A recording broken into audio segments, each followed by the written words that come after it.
दोस्तों आज रात प्रिंस अपनी ऑनलाइन गर्लफ्रेंड से मिलने जाता क्योंकि प्रिंस को ये अभी तक ऑनलाइन पता कौन नहीं चला गर्लफ्रेंड प्रिंस है की भाई? ऑनलाइन गर्लफ्रेंड में ही हूँ। हाय वो भी डार्लिंग, तुम अभी ठंडी तक में। आई क्यों नहीं हो? मैं तुम्हारा वेट कर रहा हूँ। तुम मेरा वही वेट करो, मैं आ जाऊंगी 10 मिनट में। जानू जल्दी आओ, बहुत सर्दी हो गई है। वाह दोस्तों हाँ प्रिंस ठंड तो ऑनलाइन चालू होने गर्लफ्रेंड का वाला है। वही वेट कर रहा होता और फिर कुछ देर बाद बहुत ही ज्यादा ठंड हो जाती है।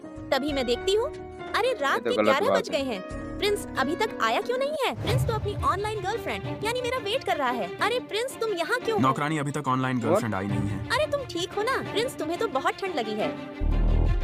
लो, दोस्तों फिर प्रिंस की ठंड भैया लग का हो जाती गई और तबीयत मैं प्रिंस खराब। को सुला देती और मुझे वहीं पर ही नींद आ जाती है। अरे नौकरानी तो सो गई है। अब मेरी ऑनलाइन गर्लफ्रेंड को मैसेज करता हूँ। अरे मैं मेरी ऑनलाइन गर्लफ्रेंड से चैट कर रहा हूँ। जिनी का फोन क्यों बज रहा है? अरे क्या मेरी ऑनलाइन गर्लफ्रेंड तो ये जिनी है? अरे लगता है लग प्रिंस को गई पता चल और। गया कि मैं ही हूँ ऑनलाइन गर्लफ्रेंड। Bye bye.